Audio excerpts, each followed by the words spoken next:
All right, I guess we can get started.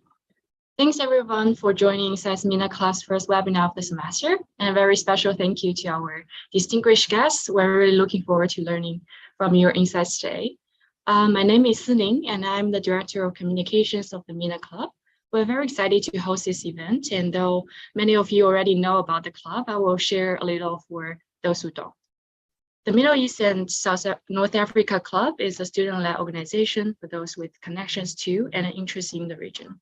We aim to organize educational, social, and professional programming that engages regional issues with depth and nuance. We have a great lineup of events this semester. So besides the webinar that we're having today, next week on Monday, we'll host the SAIS Debates event in Kennedy Auditorium. So please follow us on our social media accounts and do not hesitate to contact us through our email. This event will run about an hour. In just a second, I'm going to pass us to Nicholas, who will be our moderator, and introduce our esteemed panelists. We'll reserve time for audience questions, so please go ahead and submit your questions in the chat, either you're watching on YouTube or in the Zoom meeting. So a few words about Nicholas. Nicholas is our alumni.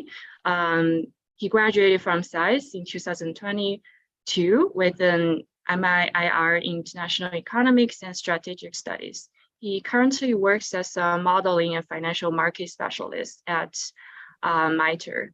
His hobbies include econometrics, data science, and reading, and of course, he knows Arabic, and he also shares an interest in the region.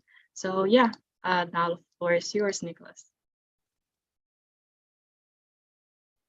Hello all, thank you for that introduction, Sining. With that, we'll get to the introductions. So Professor Mary Habeck is a strategic planner and an expert on military matters, Islam, and extremism. She teaches on Al-Qaeda and ISIS at Johns Hopkins SAIS and Georgetown while running her consulting firm, Applied Grand Strategies. Before moving to SAIS, Dr. Habeck taught American and European military history at Yale University's History Department from 1994 to 2005.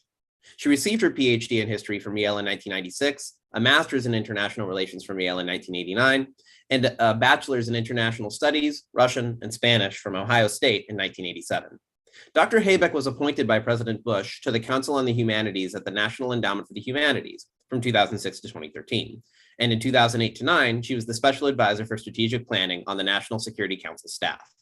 Her publications include Knowing the Enemy, Jihadist Ideology and the War on Terror, Yale, 2005, and 3 sequels after that, Attacking America, Al-Qaeda's Grand Strategy in 2018, Managing Savagery, Al-Qaeda's Military and Political Strategies in 2019, and Fighting the Enemy, the U.S. and its War Against Al-Qaeda in 2020.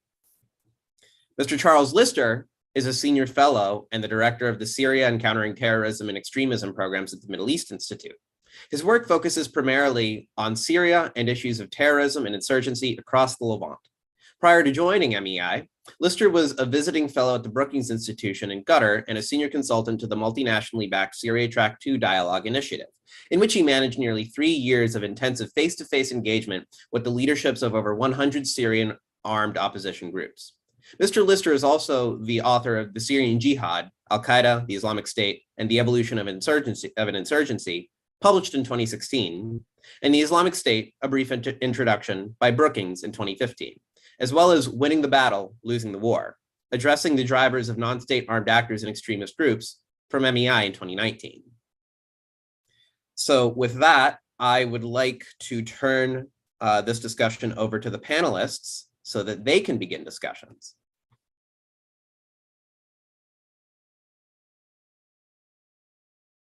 If Dr. Habeck, if you could make your opening remark, and then we'll go to Mr. Lister. Thank you. Wonderful. So everyone, I think, was surprised, shocked, and for some of us, kind of had our fears and suppositions about the relationship between the Taliban and Al-Qaeda affirmed by the death of Ayman Zawahiri in Kabul. The surprise and shock had to do with the fact that, first of all, he was there in Afghanistan when so much of the US expert community was convinced that there was little to no relationship between al-Qaeda and the Taliban, and that it might be possible to separate them from each other. A conviction that lasted for nearly 20 years, from the late 1990s straight through to about 2018 or so, when that began to shift somewhat. But even those experts who believed there was a relationship between them were surprised by the fact that the leader of al-Qaeda was in fact ensconced in a house belonging to the second in command of the Taliban, Sirajuddin Haqqani, and some of them were also, I think, a little shocked and surprised to hear that Sirajuddin Haqqani also is a member of al-Qaeda's Shura Council. So this, the death of Zawahiri brought to light for some people a kind of shocking relationship between these two organizations that had previously been understood by many to be rather loose, if not, for some people, not hardly in existence at all. And there was some thinking, however, that with the death of Zawahiri, perhaps that would be the end of al-Qaeda as a kind of organized terrorist group, that this might cause some kind of rethinking of those who were members of the group, and perhaps a splintering of these loosely affiliated groups across the greater Middle East. Others of us did not believe that, in fact, his death would do anything of the sort, any more than the death of Osama bin Laden led to the collapse of al-Qaeda. And in fact, those of us who hold this view believe that the group could turn out to be stronger if the person we sort of expect to be named head of the group, a guy who goes by the nom de guerre of Saif al-Adil, is in fact appointed Emir of al-Qaeda. He actually is a military guy, the first real military officer that you would have running what is ostensibly a military organization. And it might in fact empower the group further if this occurs. So there's been kind of a mixed reaction, but with some people believing this is going to make a huge difference, and others of us, including me, believing it's going to make no difference at all. And in fact, the death of Zawahiri and his replacement by somebody a little more charismatic and competent in military matters might in fact make the group more deadly. And the reason for this is very simple. Some of us are convinced that this is in fact not a terrorist group, but is in fact an insurgency. We're attempting to become a global insurgency, and that the groups that are understood as loosely affiliated with it across the greater Middle East are in fact more tightly controlled, commanded and controlled from the center than others believe.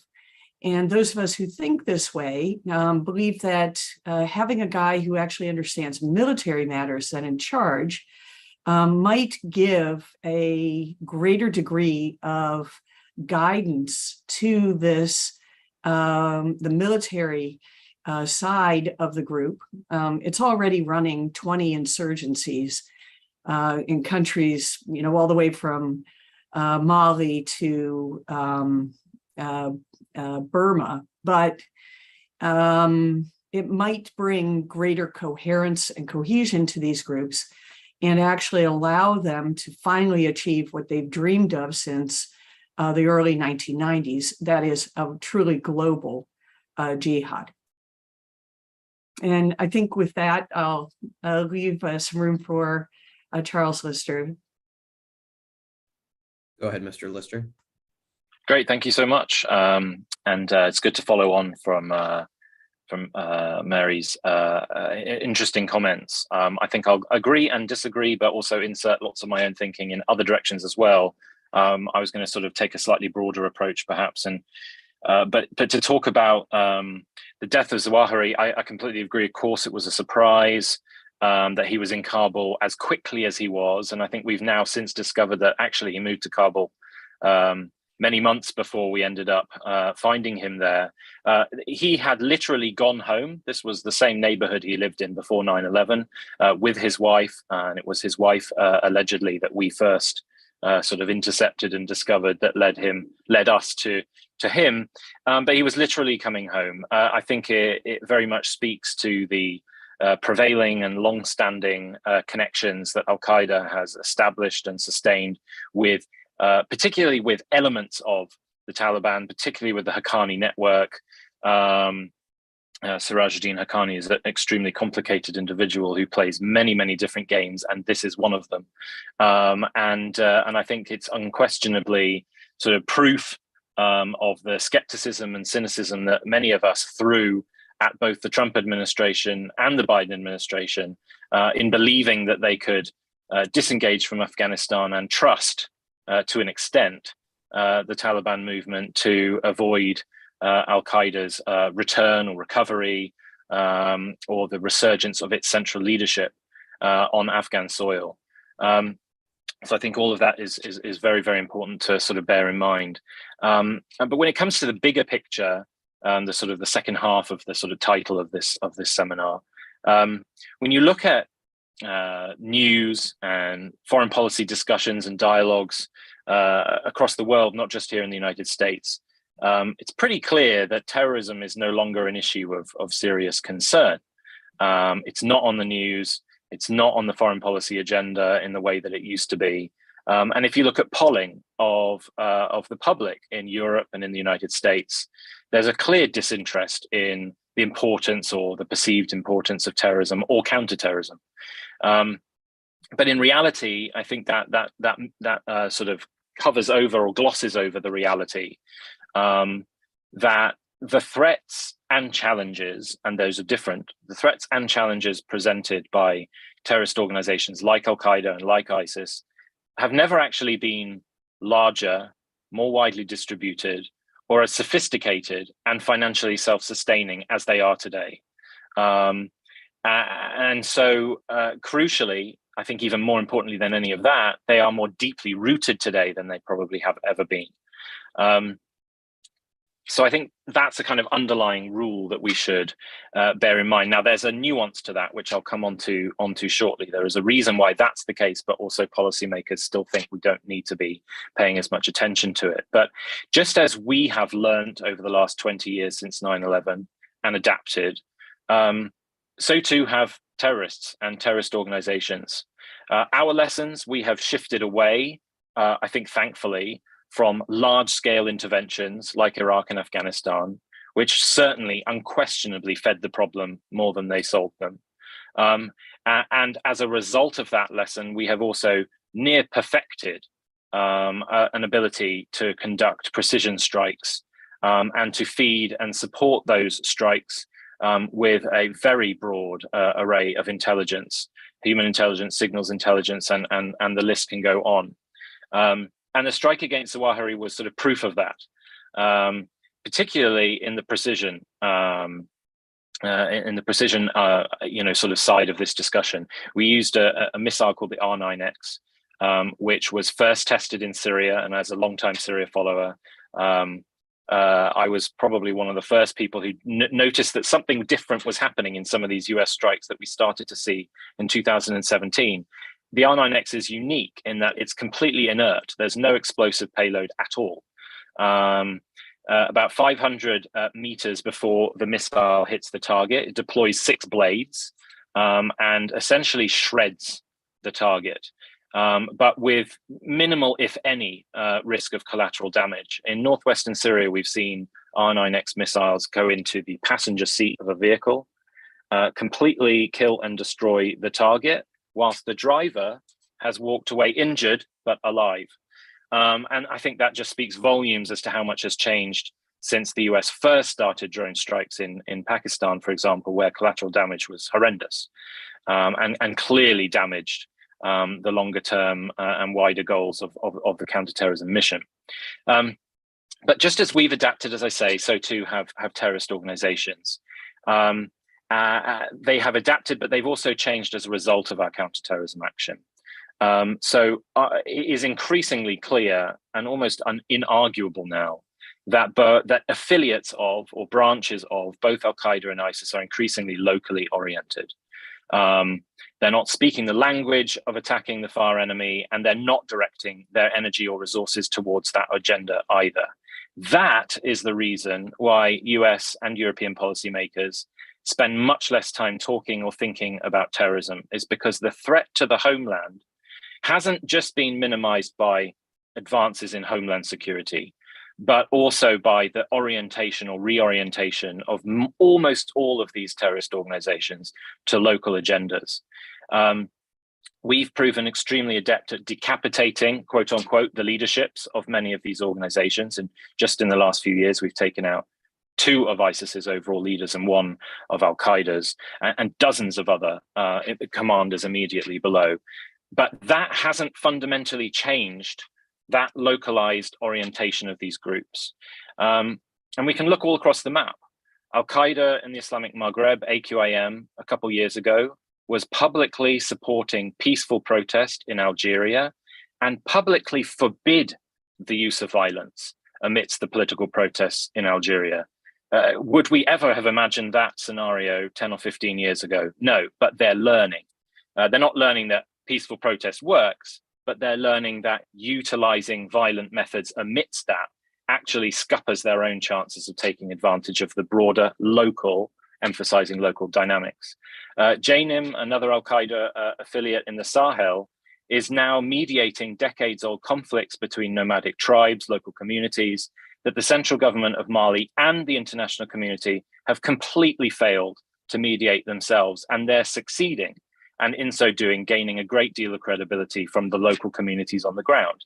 The Taliban, of course, have proven their own model, that by in and of itself, the Taliban not focusing on a global agenda, they have earned the trust and the respect through threat as well as success on the battlefield of many Afghans. And you can see that now monitoring the messaging in the public opinion in many areas of the country, that they are the least bad of all of the possible options on the table. And of course, they're now governing a nation state, and they've conducted over 200 diplomatic meetings in the last 12 or so months.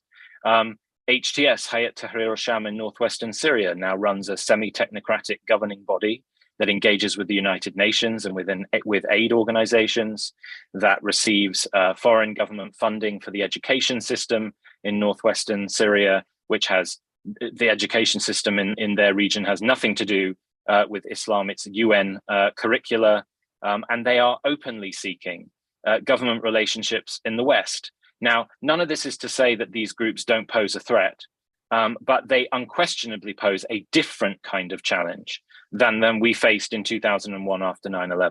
And that really brings me to my sort of main message, which is I don't think we have an effective response, or even I don't think we know what an effective response is to this new, more locally oriented challenge.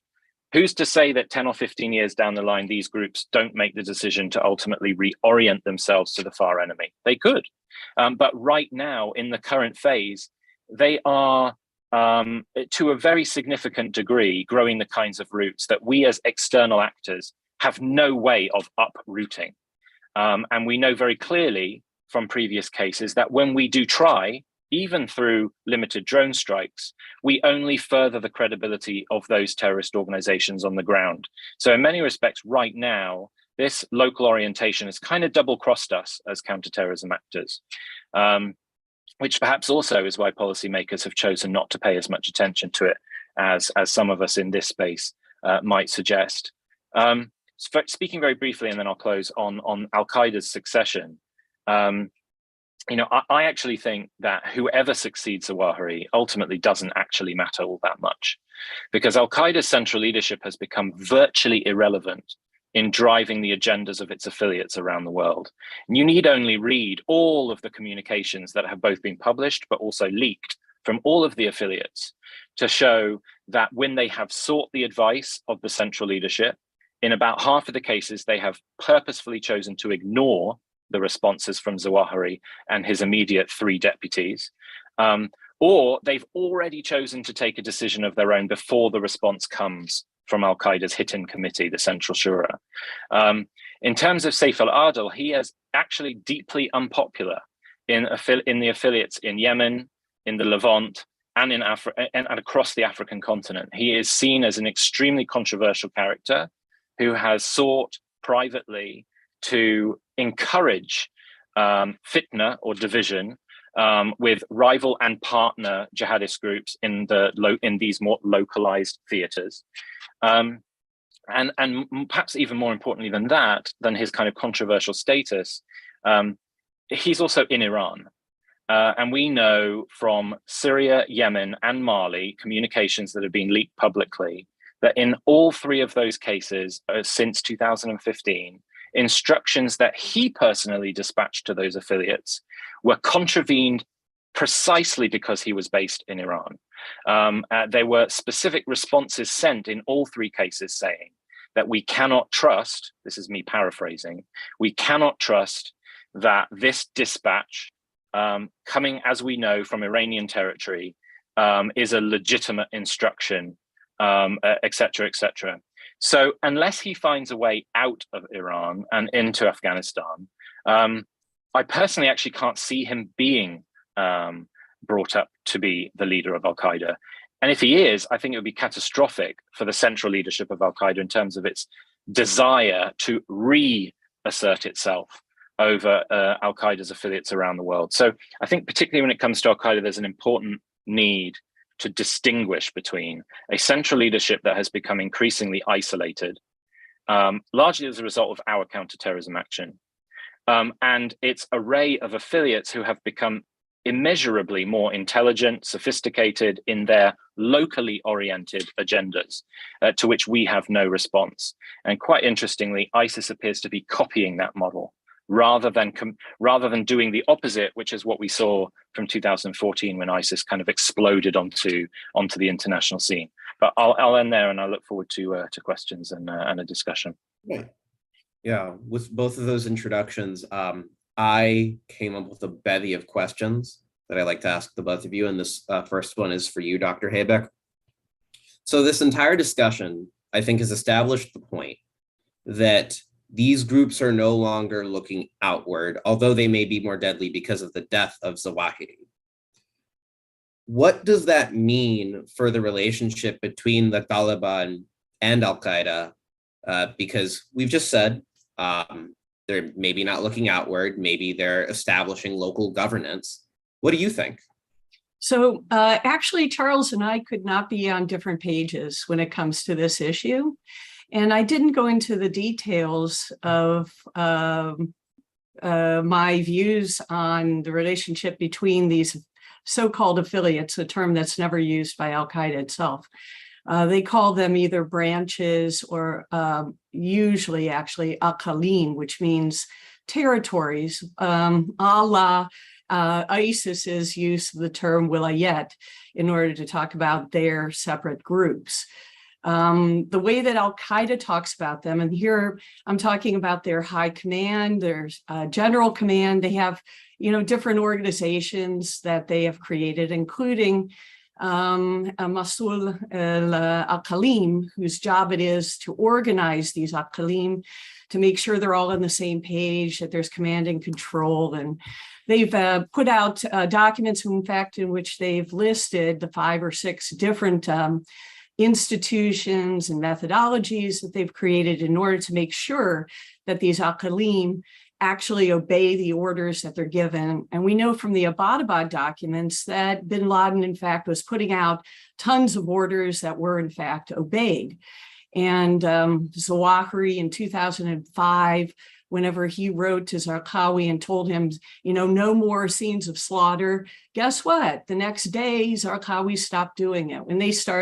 When you see this kind of command and control, not just in 2005, but straight through to the 2011 Abbottabad documents, and then the Mali documents that were captured by the French that show lots and lots of command and control across these different Aqalim, actually working with each other in order to finance things, to critique how you're doing your business, to help you, brother, with what you're up to, those sorts of things. or captured documents from the Egyptians or Syrians. There in Syria, there's been a whole bunch of documents have been captured as well. I couldn't be more in disagreement about the relationship between these so-called local organizations. I'd like to go back to the 1990s, when in fact, we have from the Abbottabad documents captured versions of their manhaj, which shows, or methodology, excuse me, which is their military strategic document, doctrine, which shows that they had all sorts of things going on in order to attempt to command and control what were essentially local groups, right? Like GSPC and other things like that during the 1990s. And they managed to co-opt some of them. GSPC swore the oath of Bayat probably in the 1990s. They only actually copped to it in 2003 and then again in 2006. But those organizations had entirely so-called local agendas, that is, taking down the local leaders of these different places that they were working, whether it was Algeria or Somalia or wherever they happened to be working. And it was really a slog for bin Laden to convince the group that they needed to shift their focus to the United States.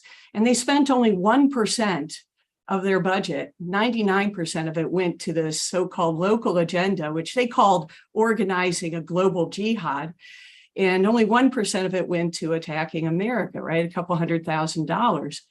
So the point I'm making is that's actually what they wanted to do all along, was overthrow all of these so-called Tawaghit around the Muslim world and replace them with real Islamic leaders, set up their own Islamic states, nation states at first, and then these would grow into what they called solid states.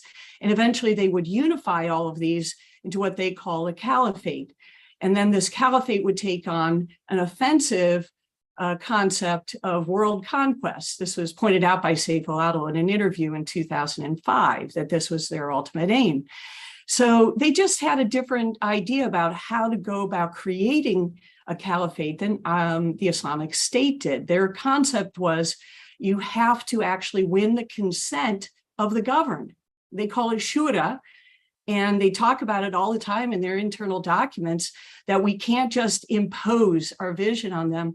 The Islamic State got criticized up one side and down the other by Zawahiri and others for doing this. And when they put out their views, it was like, this is the way it should be done, not, just through force, violence, terror. You have to win people over to your side. So what Charles has pointed out is absolutely true. They've been winning hearts and minds just like Mao.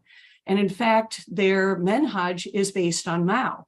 If you go back to their talk about, if you have to travel to China to learn, you should do it. They say, quoting a hadith by Muhammad.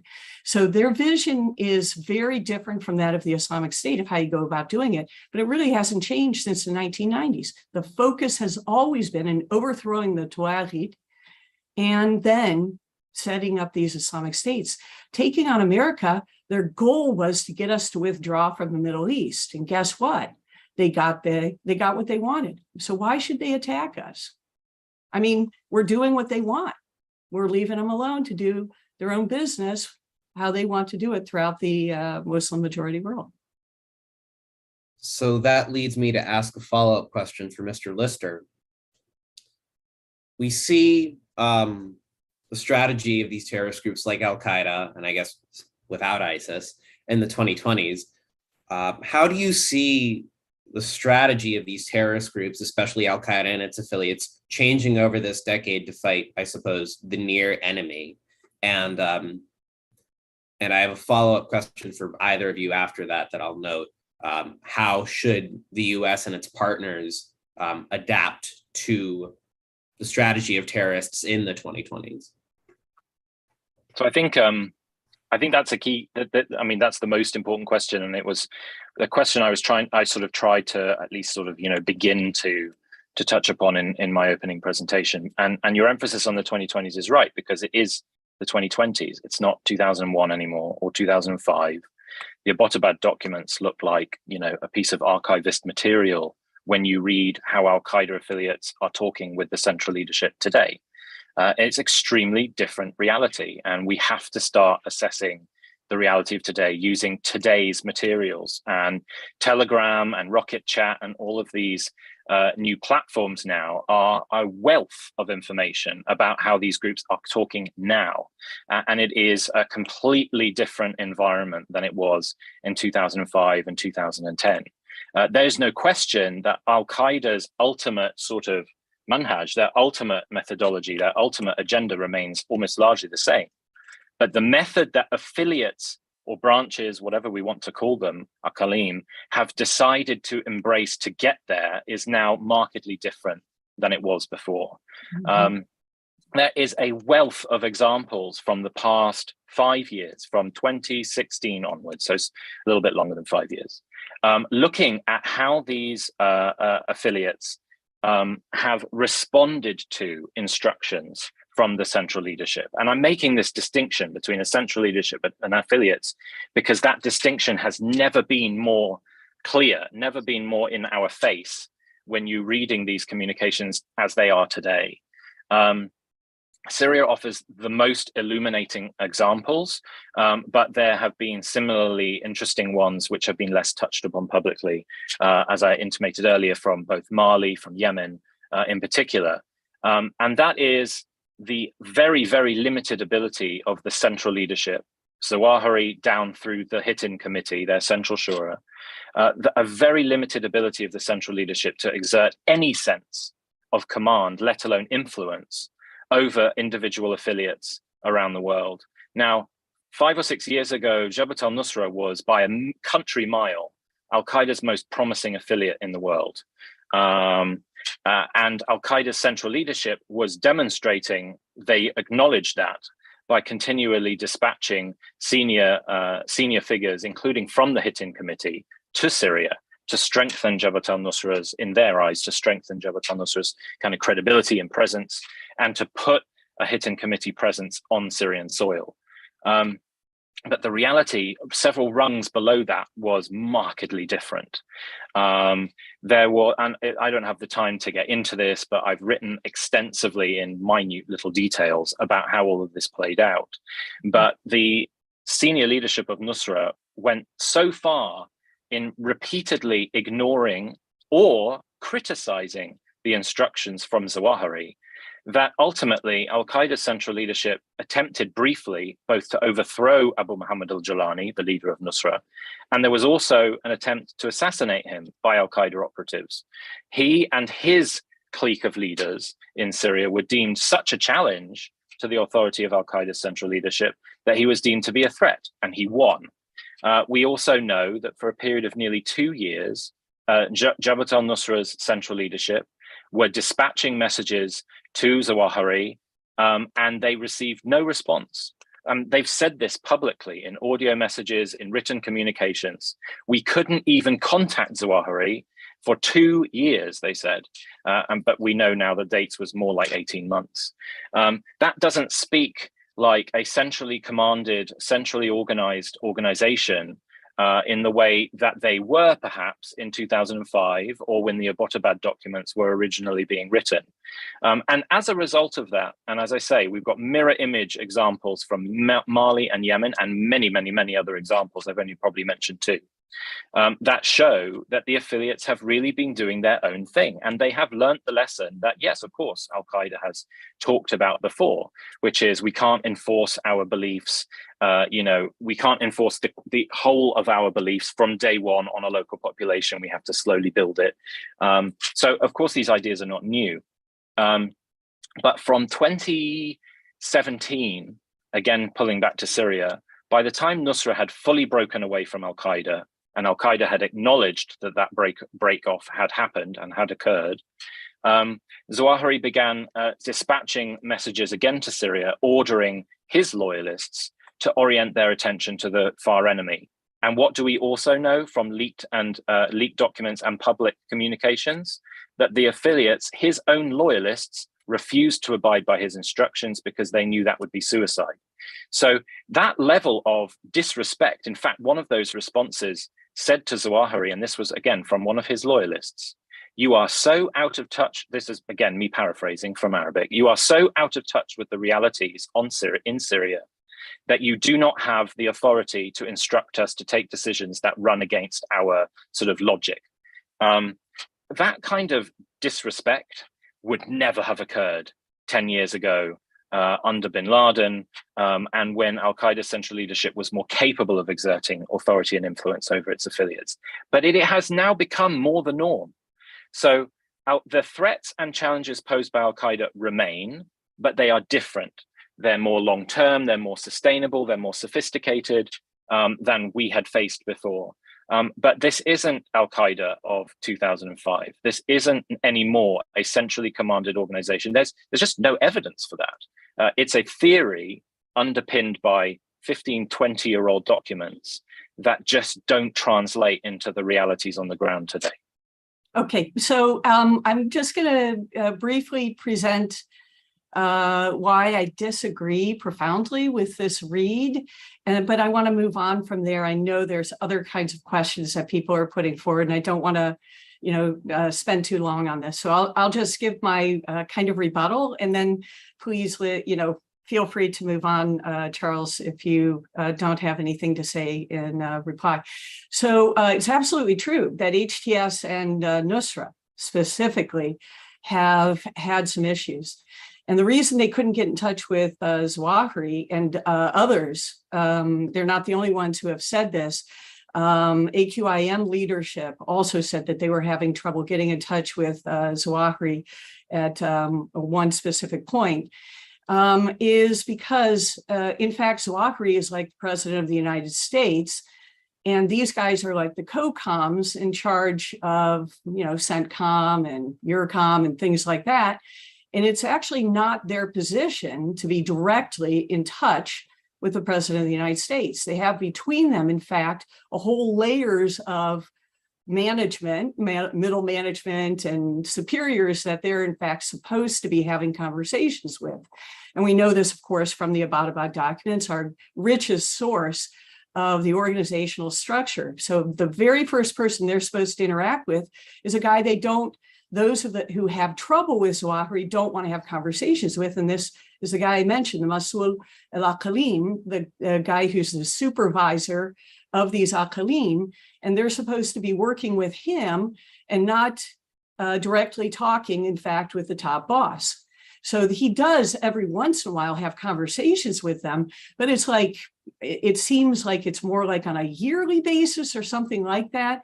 He'll send a letter off or he'll have some kind of conversation. And there's a couple like Waheshi or others that he had a much tighter kind of relationship, or people like that. But that wasn't replicated with Zawahiri, apparently. There was this much more distant relationship, and he counted on these layers of middle management in order to deal with his subordinates, which, given the fact that they are attempting to turn themselves into first a military organization and secondly, a governing organization, absolutely makes sense. But with HTS in particular, you did have a lot of people who didn't like this and who wanted to have this kind of direct relationship. And I'm sorry, that's not the way things work in a military organization. But going back to this concept of does Al-Qaeda then, central leadership as people call it, have any command and control? They're the ones who in fact told everybody to implement this way of interacting with the locals and to stop carrying out attacks, for instance, on marketplaces, on mosques, to win people over, to have a more gentle hand when it came to the implementation of Sharia. And we can see that actually from 2013 on being attempted across the board, everywhere from AQIM, where you have Abdel Wadud, writing to the head of Ansar ad-Din, his immediate subordinate as well. So it's not like you just have Abdel Wadud and that's it, and AQIM. Under him, he has multiple organizations. The thinking is it's somewhere between 40 and 70 of them on a global basis that answer back up to these big organizations like AQIM, and then AQIM talks are the ones who get to talk to the next layer of organization up, and who have sworn an oath personally to first bin Laden, then Zawahiri, and now whoever is going to replace them. So, and he says to them, when you're implementing the Sharia, make sure that you do it, in a gentle way, do it this way. We know that these guys are Shafi'i, but, eventually we'll get around to correcting their religion for them. And this follows on documents that we have from the high command saying, do this, and they did it.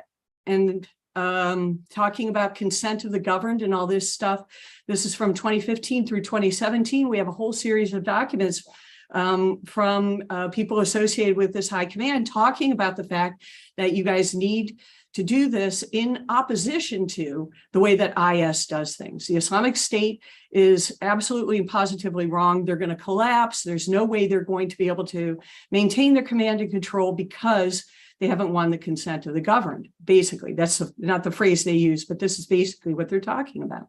So this is far more dangerous, as Charles says, because it makes it then embedded in these populations that then have they have a stake in this, and they think that this is actually working for them better than the central government, and is far more dangerous. We have zero way to engage here except if the central governments were to ask us to do so. And that means that they are able to spread their influence and follow their minhaj without us being able to really have much impact on issues on the ground.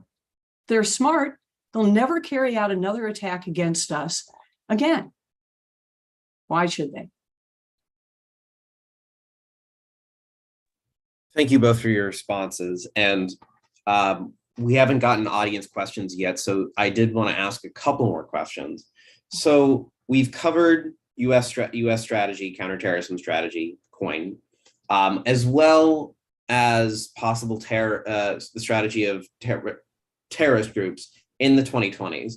And that leads me to another question, because this is near abroad, or temporally near abroad.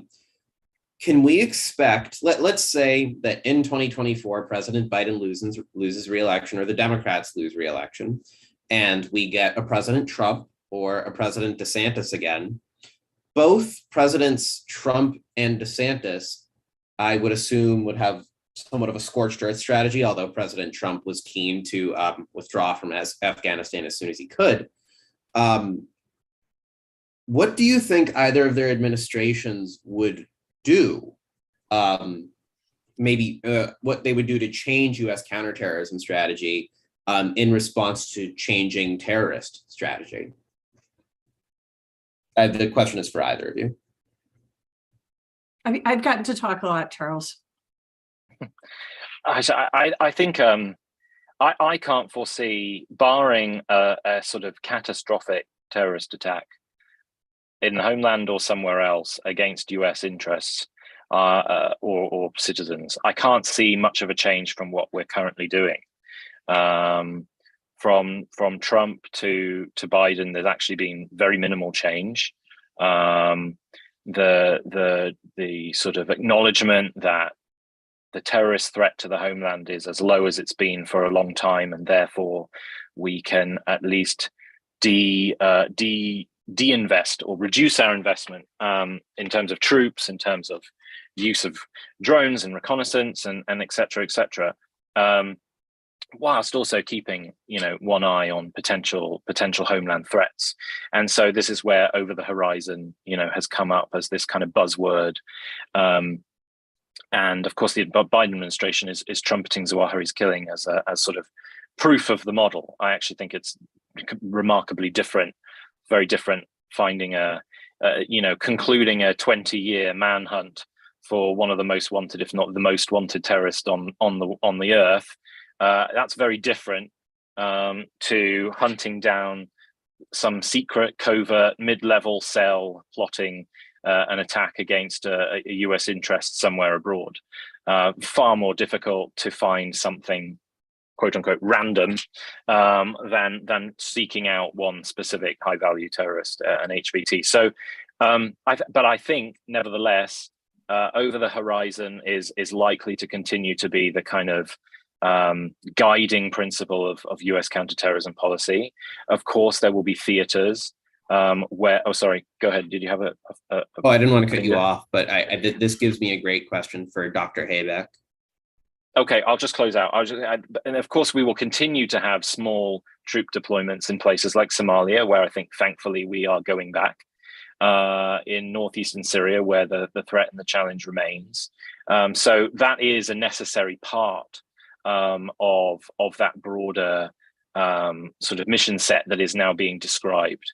For me, I don't really have an answer for how to tackle the current collection of threats and challenges that we face, and that's precisely why I think the sort of whether we describe it as an adaptation or a reorientation back to some very early thinking, which I think goes back even further to the way that people like Abdullah Azzam were talking, where we kind of dispatch ourselves around the world to assist pre-existing struggles.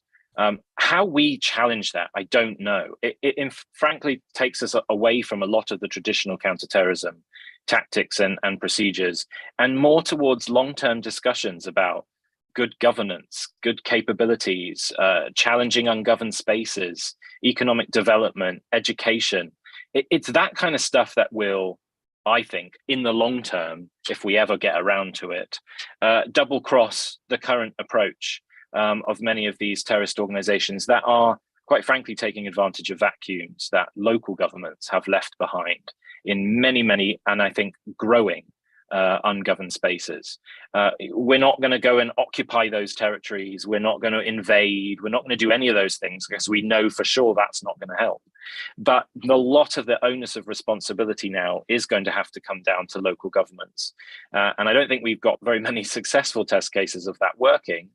And we also don't have a lot of political support for doing what we would need to do to maybe give that approach a better chance of success. So I'm pretty negative about where we're going. But like I started, barring a massive or some kind of spectacular attack, only that is going to sort of shock the policymaking community into realizing that this kind of short-term approach that we currently have isn't ultimately tackling the long-term trajectory that we're on.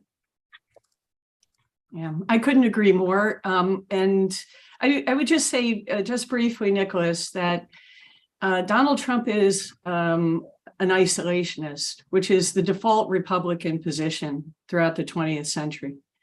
Isolationism. And it's literally what most Republicans went back to after 1992, but as soon as the Cold War ended. George W. Bush carried out his invasion, or however you want to put it, of Afghanistan because of 9/11, and that was it. He actually wanted to have a kinder, gentler, less kind of engagement as a president, and then along came 9/11. So, but I would just challenge something that has kind of been taken as a given throughout this entire discussion and is taken as a given by most experts on this topic, and that is we're dealing with a terrorism threat. It's not terrorism at all. The reason we want to call it terrorism is because we have authorities to deal with terrorism. If you define it as terrorism, then you have all these things you're allowed to do without declaring war. If it's not terrorism, if it's something else, then all of those authorities go away. It's not a terrorism problem at all. Like I said, Al-Qaeda spent 1% of its budget in the 1990s on attacking us. 99% was building these, or training tens of thousands of guerrilla fighters and sending them back to their home countries to carry, to co-opt local jihads and unify the ranks, as he called it, right? So to me, the biggest problem we have in designing a strategy is this misdefinition, because we want to use certain tools like drones or other things like that without having to declare war or get a, some sort of extra authority from Congress. It's not a terrorism threat at all. Terrorism reacts really well to attrition. You can attrit your way out of a terrorism problem. You just kill, capture, and away the problem goes. And we've been trying to kill our way out of this problem for decades. It doesn't work. You can't do it. You've got to have a really sophisticated counterinsurgency strategy. And that's, as Charles says, never going to be implemented unless we can convince local governments to do so. And most of them think they have a Tuareg problem or a smuggler problem or these guys that we've always had. So that leads me to ask, I suppose my final question is, so we talk about the willingness of governments to cooperate with coin strategy, or rather our ability to come to them. But since we're on the topic of governments and various interests, what's the interaction between great power conflict and terrorism? Do you want to deal with this, Charles? You have a... you put your hands on your face, which suggests you have something to say, but I mean, I'd love to, but if you want to take it on first, I'm happy. Good Lord. The problem is that we cannot walk and chew gum at the same time. I don't think they have much of anything to do with each other, except that there have been problems that have been stewing since the 1990s that we never dealt with. We were in the 1990s taking our little holiday from history and pretending that all of these things didn't require some kind of management or whatever from us, the UN, however you want to put it, whatever institution you want to talk about, if you don't think the US should be the one doing it. But the problems of a resurgent Russia first began in the 1990s. The problems of a dissatisfied China really began in 1992 with the publication of a document saying that they claimed the entire South China Sea, and it was never actually challenged. And this belief that we could integrate them into the economic system and that would lead to somehow the liberalization of their political system kind of by magic. And those problems have been stewing for 30 years nearly. No, exactly 30 years. And Al-Qaeda was stewing at the same time, and we didn't care about them either. They're carrying out attacks against us. They're like whack, whack, whack. From the Abbottabad documents, we know that they were behind a lot of attacks against us during the 1990s, and we didn't care. It was like, just leave it. Deal with the Taliban, whatever, So to me, it's like these are separate but equally dangerous problems that need to have management, that need to have some kind of engagement for 30 years. And now we're kind of paying the price of that lack of management. So I would take a slightly different approach and say they're not directly linked, but there is an indirect potential linkage. In that, if we take on the assumption that for now, and I think it's right, this is more of a problem that should be described as an insurgency problem driven by terrorist ideologies or actors who have embraced terrorist ideologies. But if it is an insurgency problem, insurgencies exist and thrive in vacuums, in chaos. And if we think that the way to focus on great power competition is to disengage from areas of the world that we are currently combating extremism or terrorism, then we've got great power competition off to a really bad start. The decision to disengage from Afghanistan was made because there was a belief that this was a war that we could never win, and I think that's right. But in disengaging from Afghanistan, we produced a vacuum into which the Taliban stepped, into which since many of our great power competitors have since stepped too. The Taliban has been meeting with and making significant deals and arrangements with the Chinese in particular, in a way that clearly, obviously, we're not. And so we have, in a way, gifted an opportunity to our great power competitors to fill a vacuum and to take an opportunity, a tricky one, a risky one, yes, but an opportunity to fill a vacuum and to acquire additional influence. And ultimately, great power competition isn't just going to be about wars. It's not about Ukraine. It's about influence. And again, terrorist actors are always going to fill vacuums, but so are our great power competitors. And our great power competitors are not quite so choosy about partners as we might be. And yes, we don't necessarily see the Chinese or the Russians partnering up with Al-Qaeda or ISIS, but Al-Qaeda and ISIS aren't the only terrorist organizations around the world, or organizations who could be described as terrorist organizations. So that sort of segues to proxy warfare, which if you look at the Middle East alone, the Iranians have become extremely adept at proxy warfare. And some of those proxies are terrorist organizations. So it's not beyond the realms of possibility that there will come a time where there is some kind of proxy relationship. It might not necessarily be with some of the groups we've been discussing, but counterterrorism and great power competition very much has the potential to have a linkage. If we think we can disengage from one or completely disengage from one in order to invest in another, we're kicking ourselves in our own feet. In that sense, the two are very much linked. If we want to sustain the kind of influence around the world to compete in great power competition, then disengaging from theaters around the world and allowing extremists to take over, or allowing chaos to take over, is actually weakening our great power competition posture in and of itself. So in that sense, there's a linkage. Got it. And in the interest of time, I now have to close the discussion, but I thank you both for your input. Your individual specialties have made this discussion quite informative and eclectic. I thank you both for your time. No, and Brian has raised his hand. Brian, do you want to say something? Those are clapping hands. Oh, sorry. Clapping for you both. Thank you again. Thank you. Thank you. Thank you so much. Thanks for arranging. Thank you. Thank you for speaking. Bye-bye.